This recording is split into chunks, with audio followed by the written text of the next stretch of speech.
사람들이 저한테 가끔 물어봐요. 너는 왜 비트코인을 계속 사? 한 번 쭉 올랐다 떨어지기만 하는 걸 왜 사? 안 무서워? 그럴 때마다 저도 한 번씩 다시 생각해 봐요. 나는 비트코인을 왜 사고 있지? 진짜 이유는 뭘까? 저는 비트코인 가격이 내일 오를지 떨어질지 몰라요. 그런데 그건 아무도 모르는 게 맞다고 생각해요. 그래서 왜 계속 사냐고 누군가 물어보면 결국 이 얘기를 하게 되죠. 저는 그냥 세상이 어떤 방향으로 발전하고 있다고 믿고 있고 세상을 보면서 느끼는 건 이거예요. 인류는 계속해서 소수의 사람만 알고 누리던 걸 점점 더 많은 사람이 알고 누릴 수 있도록 발전해 왔다는 거예요. 저는 그 변화를 세 번의 큰 산업혁명으로 보고 있어요. 먼저 1960년대, 70년대, 80년대에 일어난 1차 산업혁명. 디젤 엔진이 발전하고 컨베이어 같은 공장 자동화가 되면서 세상이 크게 바뀌었죠. 옛날에는 좋은 물건, 편한 물건을 아무나 가질 수 있는 게 아니라 힘 있는 왕족이나 귀족 같은 사람들만 쓸 수 있었어요. 그런데 공장이 생기고 기계가 물건을 대량으로 만들기 시작하면서 그게 완전히 바뀌었어요. 예전에는 귀한 사람만 쓰던 물건이 어느 순간 시골 시장에서도 팔리기 시작하고 이제는 누구나 살 수 있게 됐죠. 저는 그걸 생산 공급의 평등이라는 첫 번째 변화라고 생각해요. 그 다음은 1990년대, 2000년대, 2010년대에 일어난 2차 산업혁명이에요. 바로 인터넷 혁명이죠. 이건 대부분 직접 겪어봤으니까 더 쉽게 느껴져요. 예전에는 정보가 진짜 힘이었잖아요. 누구를 아는지, 어디에 속해 있는지, 어떤 학교를 나왔느냐에 따라서 알 수 있는 정보가 정말 달랐어요.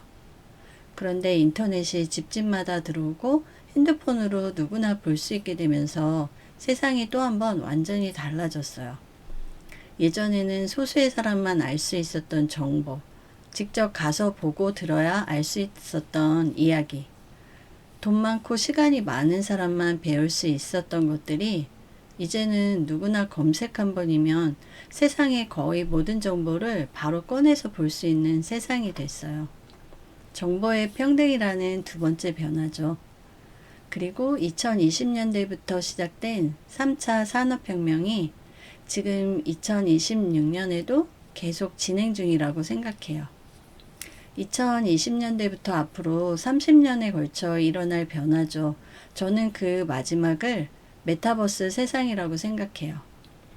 아직 완전한 건 아니지만 방향은 분명하게 보이고 있어요. 이제는 어디에 사는지, 어디서 태어났는지, 어떤 지역에 있는지가 예전만큼 중요한 게 아닌 방향으로 세상은 발전해 가고 있어요. AI도 생겨나고 로봇도 점점 발전하고 양자 컴퓨터도 빠르게 발전하고 가상 공간도 점점 현실처럼 변하고 있잖아요. 이런 변화들이 쌓이면 어떤 사람이 어느 국가, 어느 위치에 살고 있는지 같은 사실은 지금처럼 중요하게 생각되지 않을 거예요.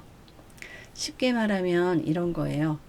후진국에 태어났다는 이유만으로 기본적인 교육조차 못 받은 일, 실력 있는 인재인데 살고 있는 지역이나 물리적인 거리 때문에 기회조차 못 잡는 일, 연결이 안 되는 일이 지금보다 훨씬 줄어들 거라는 거죠.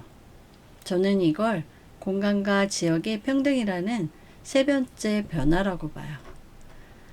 그리고 그런 세상이 오면 돈과 자산의 모습도 완전히 달라질 거라고 생각해요. 지금 쓰고 있는 돈의 모습도 가치를 저장하는 방식도 바뀌고 사람들이 어떤 걸 믿고 어떤 자산을 모을지도 모두 바뀔 테니까요. 지금 바로 그 지점에서 비트코인을 보게 됩니다. 많은 사람들은 비트코인을 보면 일단 가격부터 보잖아요. 오늘 얼마 올랐는지 얼마 떨어졌는지. 그런데 저는 어느 순간부터 그 숫자보다 더 큰 걸 보기 시작했어요. 비트코인이 앞으로 어떤 세상에서 어떤 역할을 하게 될지, 지금은 설명하지 못하는 어떤 중요한 역할을 하고 있을지, 옛날에는 조개를 돈으로 쓰던 시대도 있었고, 금을 돈으로 쓰던 시대도 있었고, 지금은 달러가 그 역할을 하고 있는 세상이지만, 앞으로 세상이 더 디지털화되고, 국경보다 네트워크가 더 중요해지고, 현실과 가상이 더 자연스럽게 이어진다면, 그때 사람들이 어떤 걸 믿고 어떤 자산을 모을지, 저는 그 답 중 하나가 비트코인일 수 있다고 생각해요. 물론 저도 비트코인 무섭죠. 떨어질 때는 진짜 무섭고 뉴스만 보면 더 불안하고 괜히 샀나 싶은 날도 있고요. 저도 많은 사람들이 느끼는 그 감정 똑같이 느껴요. 그런데도 계속 조금씩 사는 이유는 제가 완벽하게 확신해서가 아니에요. 오히려 반대로 미래를 모르기 때문에 조금씩 조금씩 모으는 거예요. 한 번에 크게 베팅하는 건 저도 못해요. 그런데 조금씩 꾸준히 흔들릴 때도 계속 사는 건 할 수 있다고 생각해요. 왜냐하면 저는 이걸 그냥 투자라고만 보지 않고 다가오는 시대에 대한 제 믿음 같은 거예요. 나는 앞으로 세상이 이렇게 변할 것 같고 그 변화 속에서 이 자산이 살아남을 것 같다.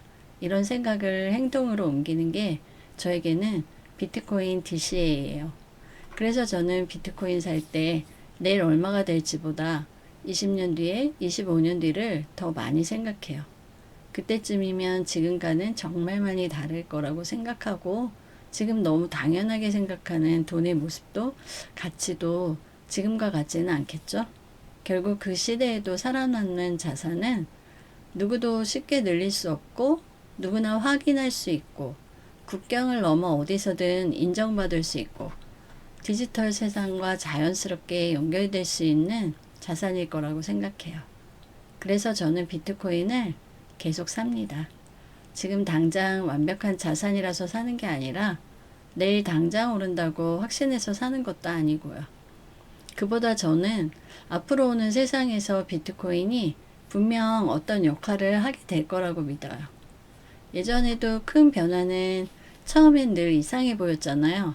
인터넷도 처음엔 이게 진짜 세상을 바꿀까 싶었고, 스마트폰도 처음에 굳이 저게 필요하냐? 말이 많았어요. 그런데 시간이 지나고 보니까 결국 세상은 그 방향으로 갔죠. 저는 비트코인도 지금은 많은 사람이 가격만 보는 단계에 있지만 시간이 지나면 전혀 다른 눈으로 보게 될 거라고 생각해요. 그래서 저는 한 번에 크게 베팅하기보다 내가 감당할 수 있을 만큼 조금씩 꾸준히 모아가려고 해요. 제가 비트코인 DCA는 단순히 수익을 노리는 투자라기보다 다가오는 세상에 대한 제 믿음을 현실적으로 표현하는 방식이에요. 결국 내가 비트코인을 사는 이유는 오늘 가격 때문이 아니라 앞으로 바뀔 세상 때문입니다. 여러분은 어떠신가요? 비트코인을 보시는 관점 댓글로 꼭 알려주세요.